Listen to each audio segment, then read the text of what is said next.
Jesus. Naquele tempo, disse Jesus a seus discípulos: se vossa justiça não vai além da justiça dos escribas e fariseus, não entrareis no reino dos céus. Ouvistes o que foi dito aos antigos: não matarás, e quem matar será réu em juízo. Eu, porém, vos digo: todo aquele que se irá contra seu irmão será levado a tribunal. O que chamar seu irmão raca será réu diante do conselho. O que disser pouco merece ser condenado ao inferno. Portanto, se trouxeres a tua oferenda ao altar e te lembrares que teu irmão tem contra ti alguma coisa, deixa a tua oferenda diante do altar e vai primeiro reconciliar-te com teu irmão e depois vem fazer a tua oração.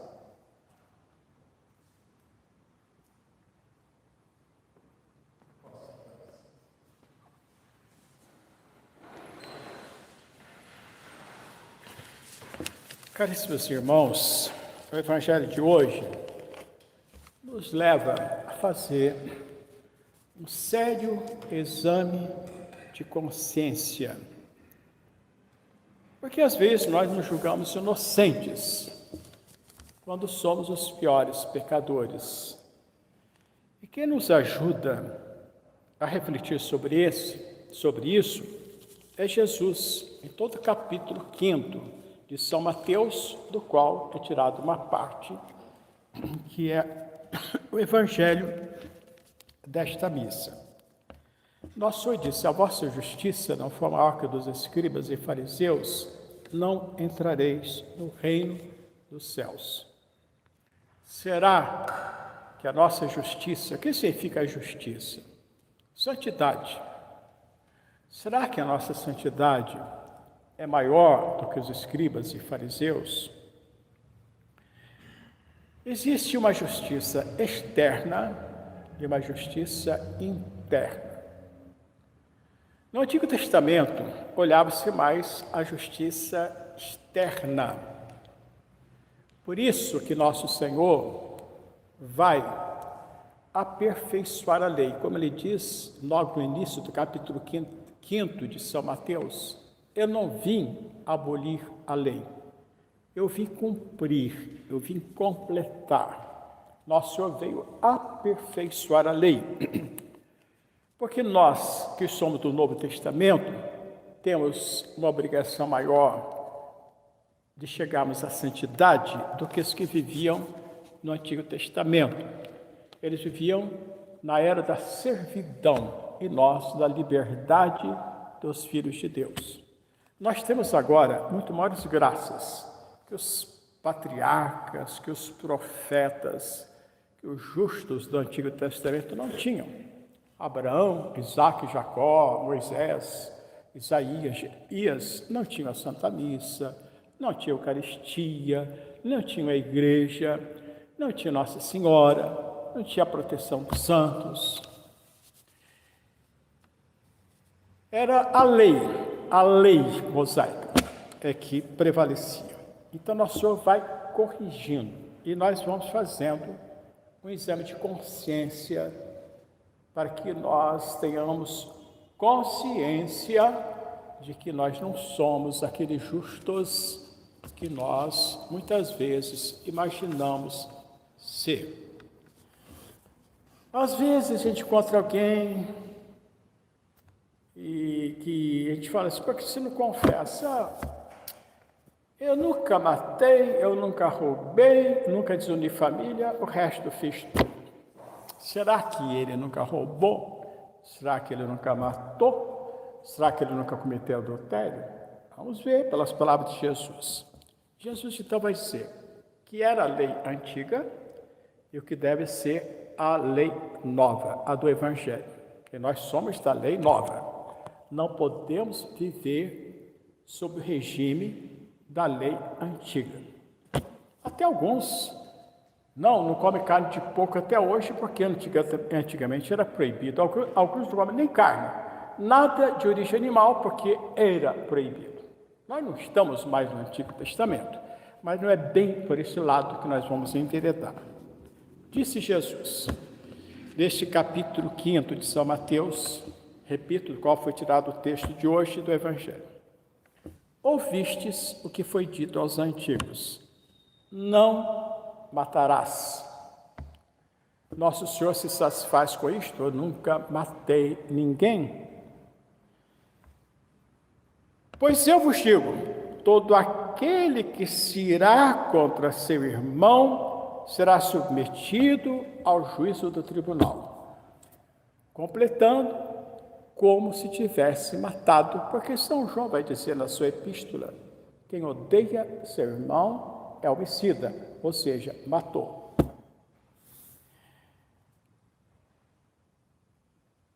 Mais à frente, nosso Senhor diz: ouvistes o que foi dito aos antigos: não cometerás adultério. E a pessoa vai dizer: eu jamais cometi um adultério. Vamos ver se não. Jesus disse: eu, porém, vos digo, não basta não ter cometido adultério. Eu, porém, vos digo que todo aquele que olhar para uma mulher cobiçando-a com más intenções, já cometeu adultério com ela no seu coração. O que vale não é que nós somos diante das pessoas. O que vale é que nós somos diante de Deus. Eu não sou um adúltero diante dos homens, mas sou adúltero diante de Deus. Eu não vou ser processado, nem condenado, porque eu odeio seu irmão aqui no tribunal da terra, mas vou ser condenado no tribunal de Deus. Por isso, se o teu olho direito é para ti ocasião de pecado, arranca-o, lança-o fora, lança-o para longe de ti, porque é melhor para ti que se percam dos teus membros do que todo o teu corpo seja lançado na hiena, ou seja, no inferno. Se teu olho te escandaliza, arranca-o. Não dá para a gente arrancar. Eu vou pegar meu olho e arrancar. Se a internet te escandaliza, arranca. Aí dá para arrancar. Eu não sou contra as redes sociais, faz muito bem. Bem usadas, fazem muito mal, mal usadas. Se a internet, as redes sociais, são ocasião de pecado para mim, eu tenho que arrancar. É melhor eu viver sem redes sociais do que com redes sociais ser lançado no fogo do inferno. Eu posso usar as redes sociais para o bem. E quanto bem eu posso fazer? Nós estamos aqui transmitindo essa missa através da rede social. Mas quanto mal não pode fazer também? Então depende do uso que eu faço. Se teu olho te escandaliza, arranca-o. Se a televisão te escandaliza, arranca. E, pelo menos, arranca o lado podre. Tem o lado bom.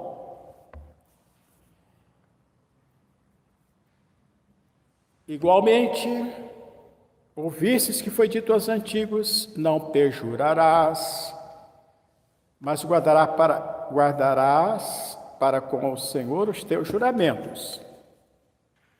Nosso Senhor diz: agora nunca jurar. Eu, porém, digo-vos que não jureis de modo algum, nem pelo céu, nem pela terra, nem por nada. Ouvistes o que foi dito: olho por olho, dente por dente, mão por mão, pé por pé. Lei do talião, a vingança. Eu tinha direito a me vingar. No Antigo Testamento, se alguém furasse o meu olho, eu tinha direito a furar o olho daquele meu agressor. Se alguém com soco me arrancasse 2 ou 3 dentes, eu teria direito também de dar um soco e arrancar 2 ou 3 dentes. Isto foi dito aos antigos. O que acontece? Eu, porém, digo-vos que não resistais ao que é mal, mas se alguém te ferir na sua face direita, apresenta-lhe também a outra. Jesus disse, ele é muito exigente. Não só você não vai dar soco na cara do outro, mas você vai oferecer a outra face. Será que eu faço isso? Certamente que não. Neste rosto aqui, nem minha mãe nunca bateu. Pois no rosto de Jesus bateram, escarraram, deram bofetadas, fizeram dele um rei de troça, flagelaram, coroaram de espinhos, crucificaram. Jesus não afastou o rosto das bofetadas. Simplesmente disse, Pai, perdoai-lhes, porque não sabem o que fazem. O seu rosto é muito mais importante do que o rosto de Jesus, que foi esbofeteado. O seu nunca pode ser. Esta é a verdade.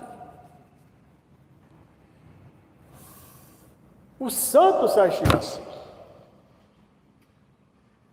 E se nós não agimos assim, é porque nós somos santos. Eu já contei 1000 vezes, que eu me lembro dessa história que eu via no seminário. Eu já contei, recontei. São José Francisco Hofbauer escarraram no rosto dele. Ele agradeceu, disse, isso é para mim. Agora eu quero que você me dê uma ajuda para a minha obra social das crianças do orfanato. Este homem transformou-se no maior benfeitor da obra desse santo. Ele não ia se transformar no maior benfeitor de uma obra minha, porque eu não ia resistir. Como esse santo, porque tem um negócio chamado orgulho, que não suporta ser escarrado como Jesus foi escarrado. Foi dito aos antigos, amarás o teu próximo e odiarás o teu inimigo. A lei permitia que a gente só amasse os que são amigos e que odiasse os inimigos. No Antigo Testamento não tinha problema nenhum. Porque eles não tinham as graças que nós temos. Eles não tinham o exemplo que Jesus nos ofereceu. Assim como fiz, deveis fazer vós. Como lavei os pés dos vossos pés, deveis lavar os pés dos outros também. Como eu dei a vida por vós, vós deveis dar a vida também pelos outros. Amarás o teu próximo e aborrecerás o teu inimigo. Eu, porém, digo-vos, amai os vossos inimigos. Eu sempre ressalto isso. Não é só não ter raiva do inimigo. É algo de positivo. Não ter raiva é algo de negativo. Nosso Senhor exige mais. Amai os vossos inimigos. Por quê? Porque Ele nos ama a nós quando nós pecamos. Nos oferece tantas vezes o perdão. Quantas vezes nós nos confessamos. E às vezes os mesmos pecados. Ele está sempre perdoando, sempre tolerando. Porque Ele nos ama. Fazei bem aos que vos odeiam. Algo de positivo. Fazei bem. Orai pelos que vos maltratam e perseguem. Então, eu sempre digo, a pessoa diz assim, eu tenho dificuldade em perdoar. Na hora que eu penso na pessoa, me dá uma raiva, me dá um ódio profundo. Então, eu digo isso que Jesus diz, sufoque este ódio, sufoque essa raiva com oração. Eu penso na pessoa, me dá aquela raiva, eu rezo por ela. Senhor, abençoe aquela pessoa. Eu vou rezar uma Ave Maria para a pessoa dar todas as graças que aquela pessoa precisa. E eu perdoo de todo o meu coração, do fundo da minha alma. Mas que venha sentimentos, eu não concordo, eu não consinto nesses pensamentos de ódio, de vingança, de raiva. Deste modo, sereis filhos de vosso Pai que está nos céus. Por quê? O Pai que está nos céus, diz Jesus, faz nascer o sol sobre os maus e os bons, manda chuva sobre os justos e injustos. Eu, se fosse Deus, eu só mandava chover na terra dos justos, dos bons. Eu só mandava o sol para quem fosse gente boa. Os outros ficavam nas trevas e os outros ficavam sem água, sem chuva. Então, isso, o Pai não faz distinção entre bons e maus, manda sol, manda chuva, manda vento, tudo que for preciso. Manda o ar para respirar. Porque se amais somente os que vos amam, que recompensa a vez de ter? Não fazem assim também os publicanos? E assim, nosso Senhor nos dá uma bela lição para a gente refletir sobre isto, né? São Francisco de Sales diz assim: o que se deixa levar por leves movimentos de ira, em breve se tornará furioso e insuportável. E de São Paulo, que nós devemos vestir de entranhas de misericórdia para com o próximo e suportar os seus defeitos, lembrando de que ele deve também suportar os nossos, que são talvez mais graves. E citando aqui rapidamente, para encerrar, Santo Doroteu de Gaza, do século VI, ele diz assim: quem vence a cólera triunfa sobre o demônio. Portanto, quem não vence a cólera é derrotado pelo demônio.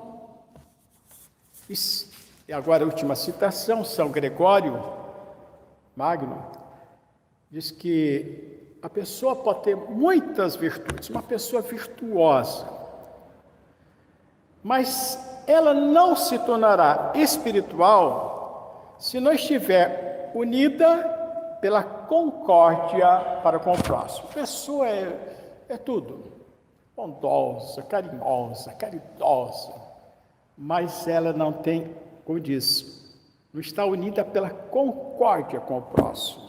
Então, não adianta nada. A caridade é a maior de todas as virtudes, como diz São Paulo, amor de Deus, que se reflete no amor ao próximo.